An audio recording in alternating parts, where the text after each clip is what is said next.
Mas na-L ka ba kapag nakikita mo na L yung partner mo doon sa ginagawa mo sa kanya? Normal ba na makaramdam ka ng ganung pakiramdam?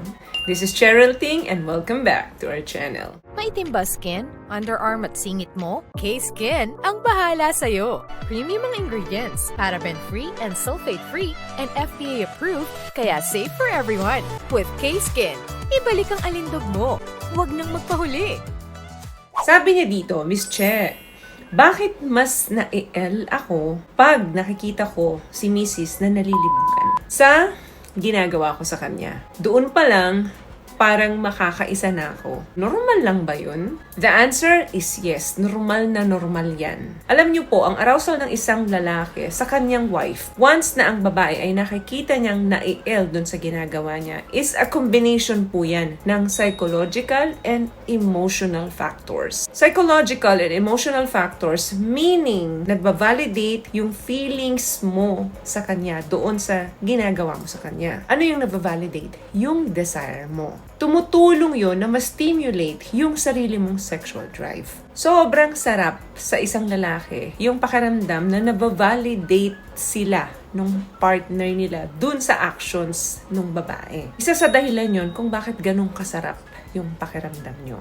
Number 1, nandun yung visual triggers. Remember guys, you are visual creatures. Meaning to say, kung ano yung nakikita mo, ina-adapt ng isip mo yan, ina-adapt din ng katawan mo yan. Pag nakakita kayo ng mga babaeng nakalabas ang cleavage, iniisip nyo kaagad kung ano kaya yung nasa pinakaloob nito.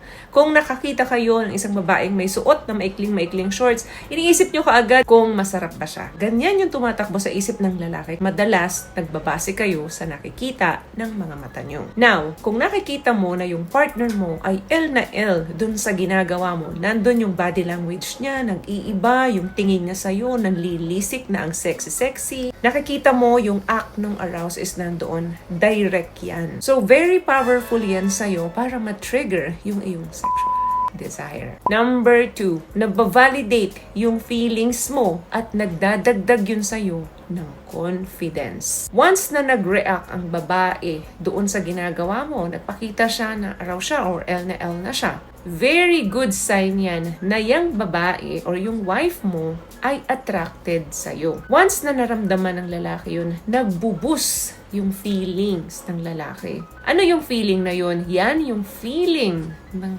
confidence sa isang lalaki. At nagkikreate yan ng positive feedback para mas tumaas yung desire niya doon sa babae. So, very positive ang feedback nun sa'yo. Kaya ang ending, lalo kang na-L. Pangatlo, wife mo yan. Of course, mahal mo yan. Girlfriend mo yan. Nagkikreate ito ng emotional connection and bonding. Kaninong bonding? Hindi natin bonding yan ha. Bonding yan between your wife and you. Yung makita mo yung partner mo in a state of passion and vulnerability. Nafo-foster niyan yung deeper emotional bonding. Yung connections between the two of you ay present. So ano ang ending? Na-enhance yung attachment between your wife and you.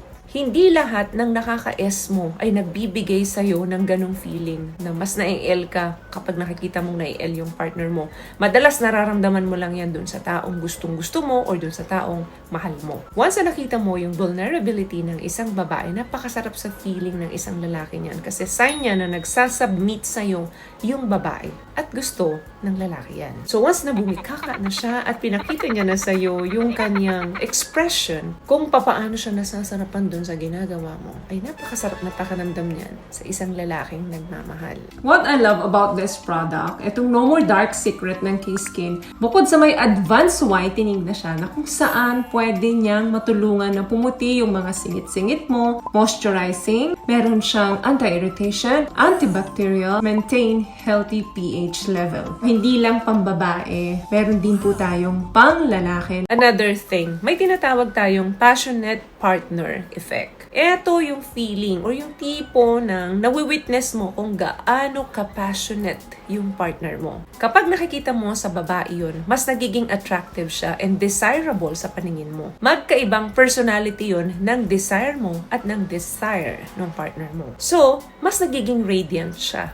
sa paningin mo. Kesa yung babaeng kung ano-ano na yung ginawa mo pero parang tuod pa rin na nakasteady na parang walang nararamdaman doon sa ginagawa mo sa kanya. Diba? Nakakawalang gana nga naman yun. Alam nyo boys, tip lang ha, paunahin nyo lagi yung partner ninyong makatapos. Kasi kayo, pagkatapos na yung partner niyo, madali na lang sa inyo yan eh. Mas nabuboost yung confidence ninyo pag nakikita ninyo na yung partner niyo ay palaging successful yung feeling dun sa ginagawa niyo. May mga lalaki kasi na selfish, na kapag nakatapos na sila, wala nang pakialam dun sa mga partner nila. Hindi ba pag nakikita ninyo yung mga partners ninyo na palaging nilalabasan dun sa ginagawa ninyo, di ba ang sarap ng pakiramdam sa inyo? Kasi bakit? Number 1, nandun yung visual triggers. Remember, you guys are visual creatures. Kung ano yung nakikita nyo, ina-adapt ng isip nyo yan, ina-adapt ng katawan nyo yan. Meaning, nagbabase kayo doon sa nakikita ng mga mata nyo. Number 2, nandun yung validation and confidence. Mas nararamdaman mo na very attracted sa'yo yung partner mo pag nakikita mo